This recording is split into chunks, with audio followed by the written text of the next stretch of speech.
Overflow होता है। ये पत्थर लगा दिया हमने, ये ओवरफ्लो लगा, ये हमेशा सदियों तक मतलब हमेशा अमर रहेगा। बुनिया नदी का उद्गम स्थल किधर है?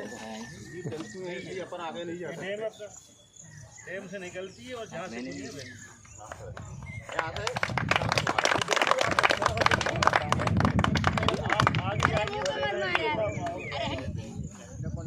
चले अपन साइड चलेंगे, हमें लगेगा। चलिए वीडियो बना लो।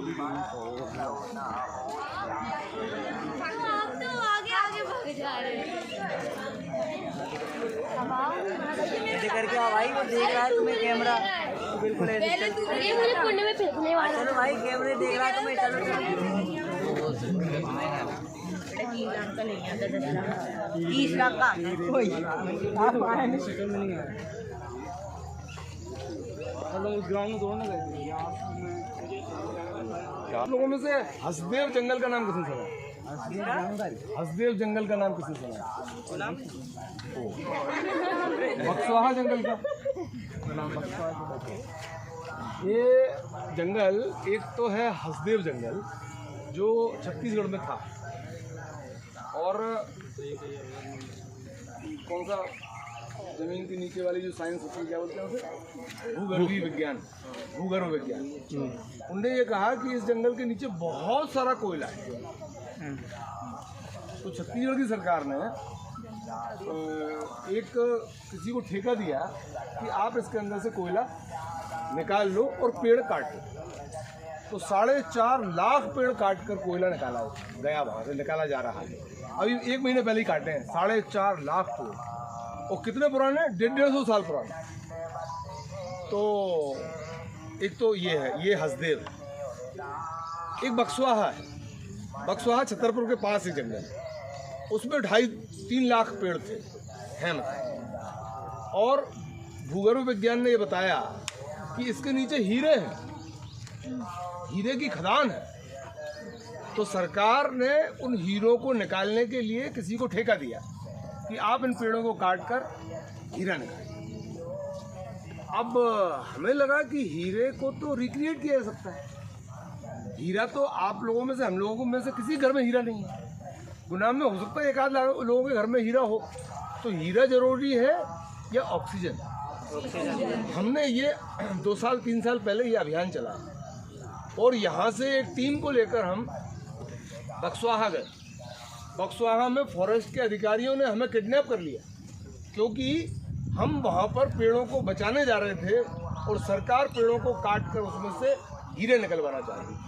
तो हम लोग जब यहाँ से गुना से एक टीम गई, स्मृति वन की टीम थी, वो जब गई तो रास्ते भर गांव-गांव में लोगों ने हमारा स्वागत किया, और वहाँ जब हम पहुँचे तो हमें डीएफओ ने किडनैप कर लिया, सरकार ने किडनैप कर लिया। 4-5 घंटे तक बंदी बनाकर फिर बाद में छोड़ा, ये कहकर कि आप बक्सवाहा में कभी पैर नहीं रखोगे, कदम नहीं रखोगे। हमने कहा ठीक है, नहीं। हम वहाँ से गुना नहीं लौटे, हम वहाँ से पहुँचे भोपाल। भोपाल में आपने नाम सुना हो, NGT एक कोर्ट होती है, पर्यावरण की कोर्ट है ना, नेशनल ग्रीन ट्रिब्यूनल। हम वहाँ पहुँचे, वहाँ हमने केस लगाया। 7 दिन बाद हमें स्टे मिला कि पेड़ सरकार नहीं काट सकती। तो आज तक वो बक्सवाहा जंगल बचा हुआ है, क्योंकि अपन लोगों ने उस पर स्टे लगाया। सौभाग्य की बात है कि हम लोगों के अंदर ऐसी चेतना आ गई कि हम बक्सवाहा पहुंचकर उन जंगलों को बचा पाए। आज 1.5 लाख पेड़ यदि बक्सवाहा में, 2.5 लाख पेड़ यदि बक्सवाहा में जिंदा है, 2.5 साल पुराने, तो उसके पीछे कारण आपका गुना है। हमने उनको पेड़ों को बचा लिया, अपन ने उन पेड़ों को बचा लिया। ऐसे ही हसदेव जंगल छत्तीसगढ़ में है, वहाँ हम जा नहीं पाए। एक तो कोरोना चल रहा था, कोरोना के बाद सबकी आर्थिक स्थिति थोड़ी कमज़ोर हुई, कोई जाने तैयार नहीं हुआ। मैंने 1-2 बार लिखा भी जाना चाहते हैं, कोई साथी तैयार नहीं हो पाए, नहीं जा पाए, तो वो कट गए। तो उनके नीचे निकला कोयला। तो एक हम अभी लोकेश, मैं और प्रेमी जी, हम लोग वहाँ से आ रहे थे, तो रास्ते में हमें एक ये ढूंढ मिला जो किसी ने ऊपर से काट दिया था और JCB ने इसे उखाड़ दिया था, वहीं ऐसा पड़ा था। हम लोग उसे यहाँ पर लेकर आए, उसकी साफ सफाई, उसमें मिट्टी थी, उसकी साफ सफाई की, उसका नेचुरल जो वो था वो निकाला। इसके ऊपर नेचुरल कलर करने की कोशिश की, पेंट करने की कोशिश की। यहाँ पे हो गया, यहाँ हो गया, यहाँ पर नहीं हो पा रहा। 2-3 बार कर दिया, नहीं हो पा रहा। 20 बार में होगा, पर अपन ने सोच लिया कि होगा तो वो कर रहे हैं, ठीक है। तो इसको अपन बना रहे हैं हसदेव जंगल मेमोरियल। उन 2.5 लाख 150 साल पुराने 2.5 लाख पेड़ों की स्मृति में इसको एक स्मारक बना रहे हैं। इसके नीचे आपको ये दिख रहे होंगे, ये अपन ब्लैक कलर से पेंट करेंगे, कोयला दिखाएंगे। इसके नीचे कोयला था, ये काट दिया और कोयला निकाल दिया। तो ये प्रेमी जी आपको यहाँ तक ले आए हैं, तो ये कहानी में बताइए। इसके बगल में एक पेड़ और है, वो पेड़ है, आइए सब लोग पीछे मुड़कर। उसमें मीटिंग की हमने बक्सवाहा जाने की। तो जिस दिन बक्सवाहा जाने की मीटिंग कर रहे थे, जाने से पहले ये पेड़ लगा के गए थे। तो इसलिए इसको हम बक्सवाहा विजय वृक्ष के नाम से इसको जानते हैं।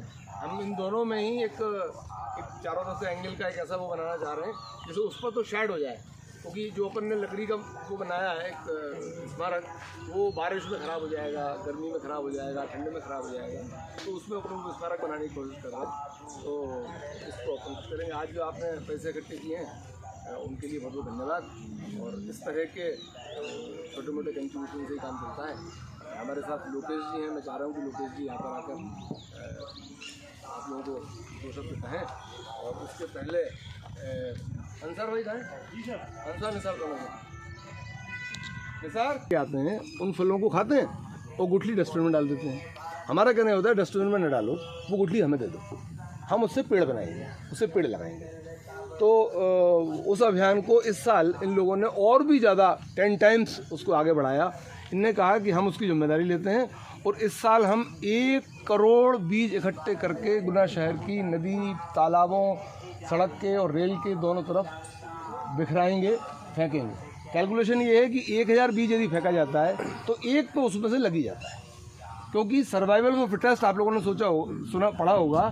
जब भी कोई भी बीज आपने डाला, 5 बीज एक जगह डाल दिए तो 5 नहीं उगते, 1 उगता है, कभी 2 उग जाते हैं। तो आपने ज़मीन पर बीज फेंकने का, डालने का संकल्प लिया। अब उसके सर्वाइवल पर निर्भर करता है कि वो सर्वाइव करता है या नहीं करता है। फिर भी आपने बहुत बड़े एफर्ट किए 1 करोड़ बीज अभियान को। लोकेश जी पिछले 25 सालों से 30 सालों से लगातार, जब से वे आपके बराबर थे, जब से वे स्टूडेंट थे, जब से वे DSO में काम करते थे, तब से ही लगातार पर्यावरण के क्षेत्र में हम लोगों के साथ मिलकर काम कर रहे हैं। कौन है? तो मैं लोकेश जी से आग्रह कर रहा हूँ कि 2 शब्द कहकर आपको संबोधित करें। और इनकी स्पीच की खास बात यह है, इनकी स्पीच एक शेर से चालू होती है, बीच में भी एक शेर आता है, वो आखिरी में तो शेर खा ही जाता है।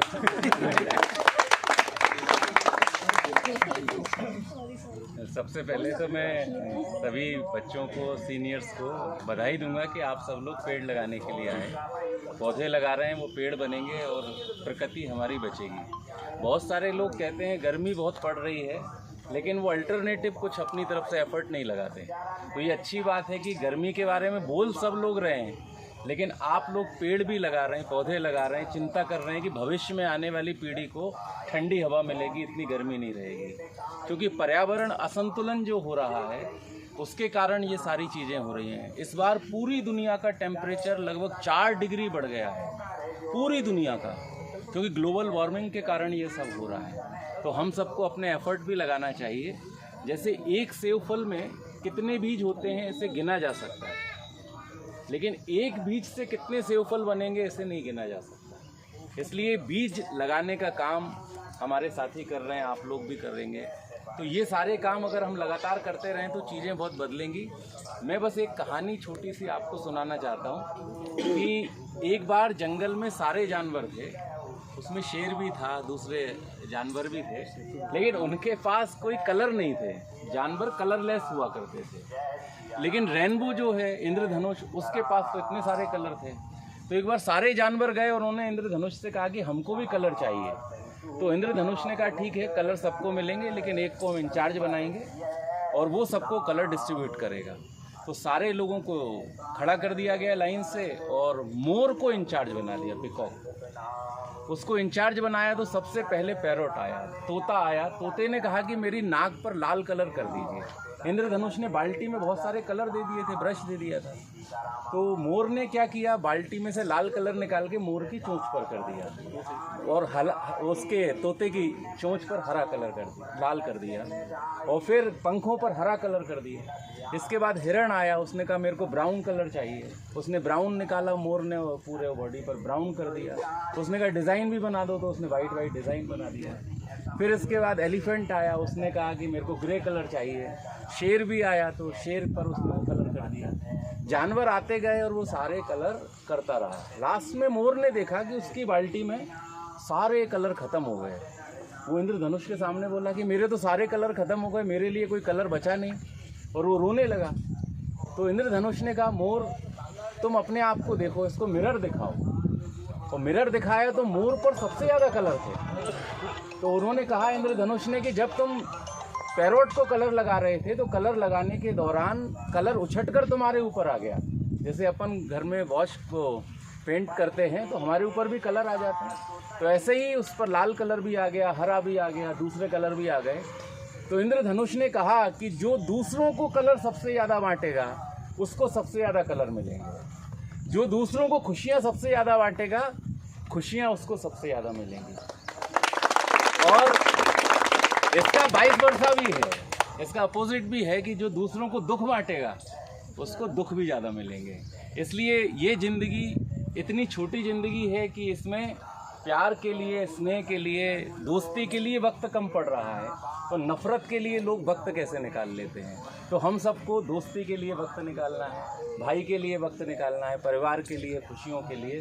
तो आप लोगों ने जो पेड़ लगाया है ये आने वाली पीढ़ी के लिए लगाया है, इसके लिए बधाई। और ये काम लगातार करते रहना है, बीच बीच में आना भी है देखने कि हमने जो पेड़ लगाए हैं वो कैसे जिंदा हैं। Thank you.